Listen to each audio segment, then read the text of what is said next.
A lot of interesting things have been happening on campus, including a hypnotist show, intramural volleyball, and the opening of the Johnson Memorial Health Athletic Annex. Also, we'll cover how Election Day went down in Johnson County and some tips for staying healthy this winter.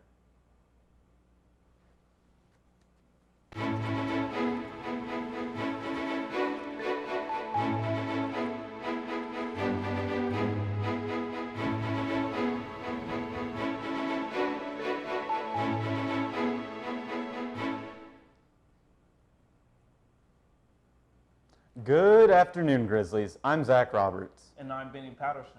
Students that live on campus may not call Johnson County home, but when school's in session, it's their home away from home. Breaking down who won what in the county is reporter Ashlyn Myers. I don't care. This year's midterm elections saw quite the turnout in Johnson County on November 8th.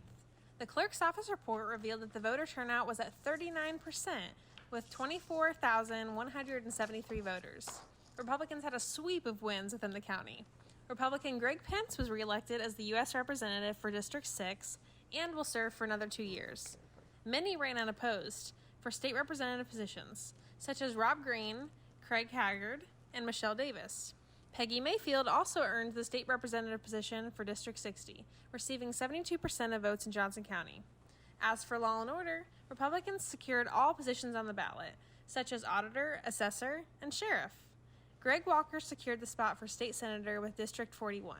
From a statewide perspective, Todd Young was elected for re-election as U.S. Senator, and Diego Morales has been elected to replace Holly Sullivan as the Indiana Secretary of State.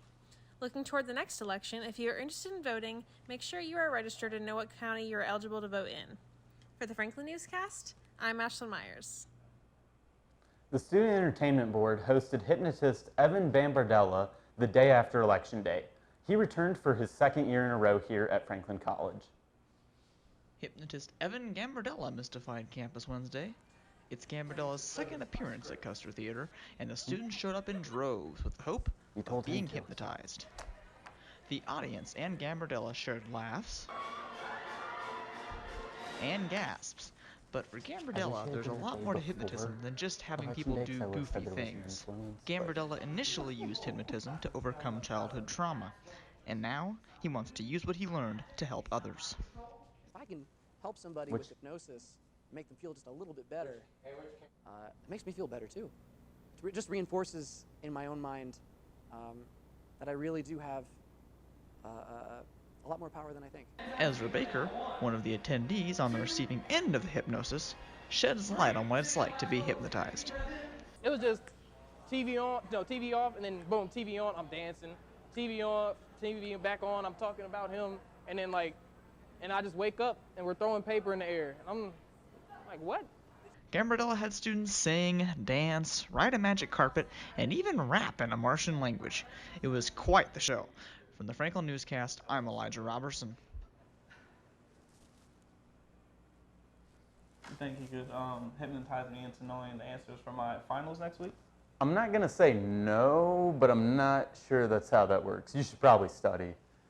Or maybe you can teach me how to hypnotize my professors into giving me all A's. That'll do it. I'm going to have to contact them.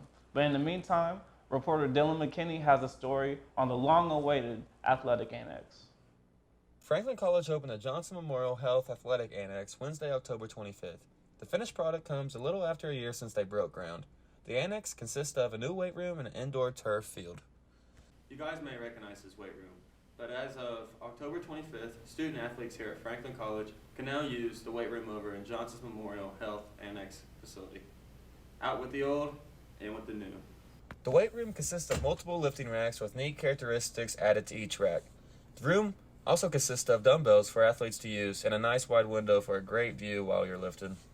The turf field comes with a batting cage and enough room for athletes to get their work in.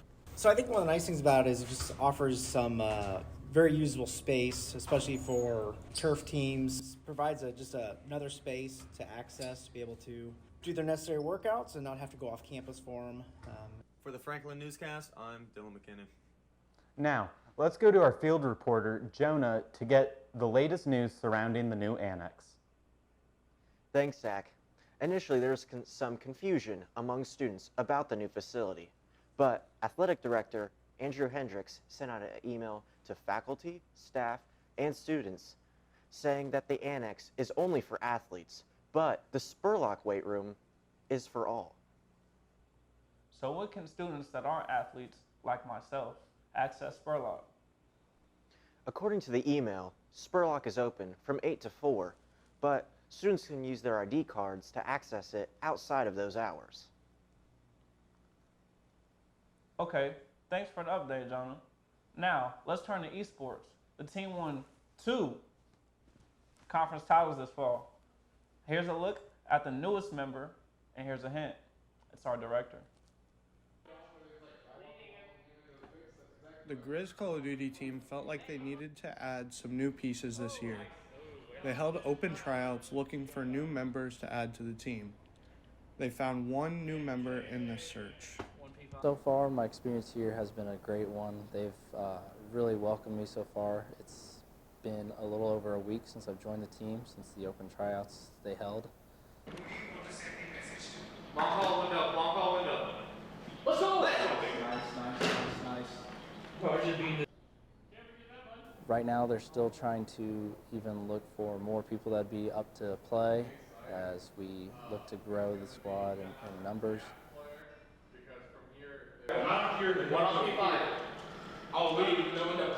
Since the Grizz Call of Duty team has added a new member, they have won 1 match and lost 1 match. They look to improve on that and continue to grow their team chemistry. If you would like to be a part of this experience, they are still looking for new members. If you are interested, contact one of the members on the team.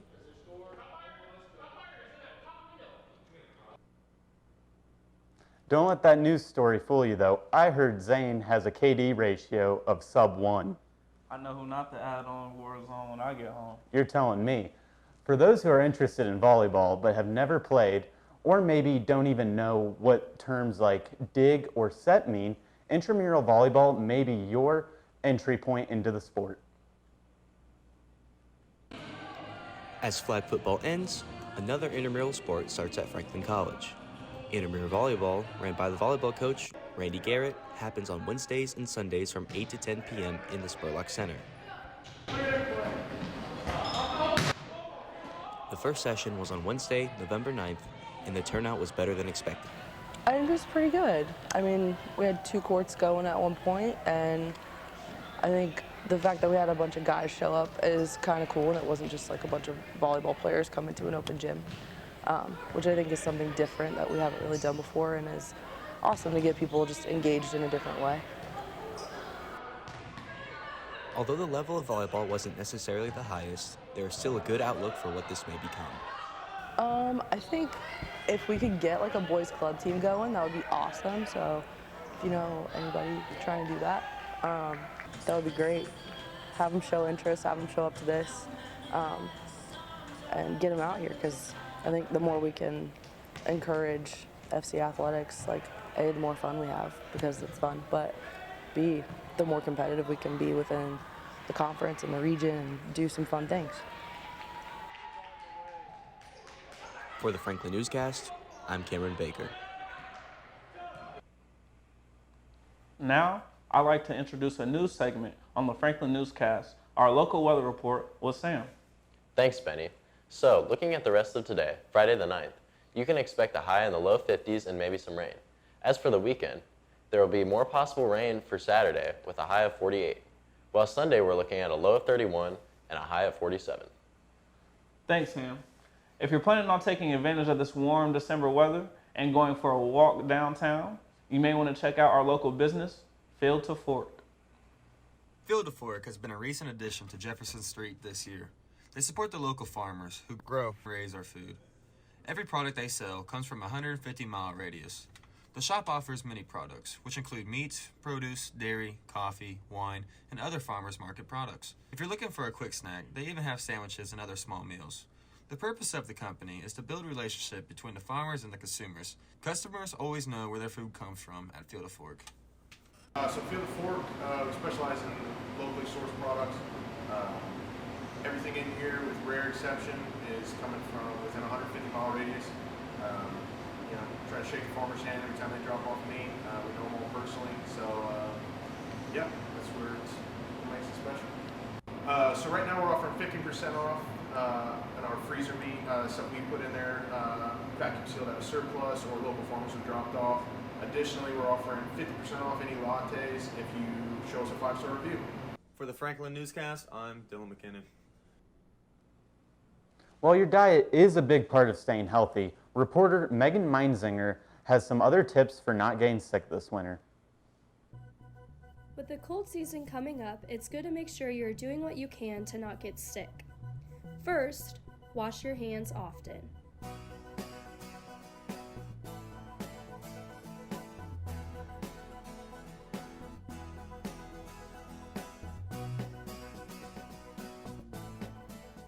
Second, wash your sheets.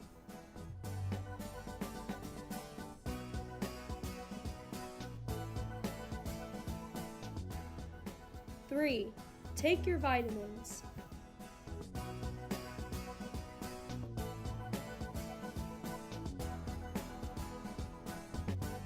4, if you don't feel good, stay at home.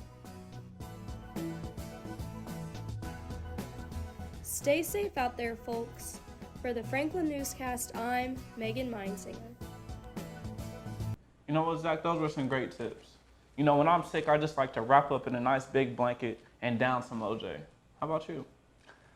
Well, Benny, you see, when I'm feeling sick to my stomach and I just can't bear it anymore, I normally just turn off the Ohio State Buckeyes and call it a day. But I do feel pretty blue still afterwards. Interesting. Now I think I'm sick to my stomach. I might have to try that next time. You should. Speaking of next time, we won't be back until after the new year, after the Buckeyes beat Georgia and Michigan again. Ooh, we'll see. But we can't wait to see you guys back in 2023. We'll hopefully have a new sportscast to introduce you to by then. And the Buckeyes will have lost another game. Until then, good luck on your finals, Grizzlies, and have a great rest of the year.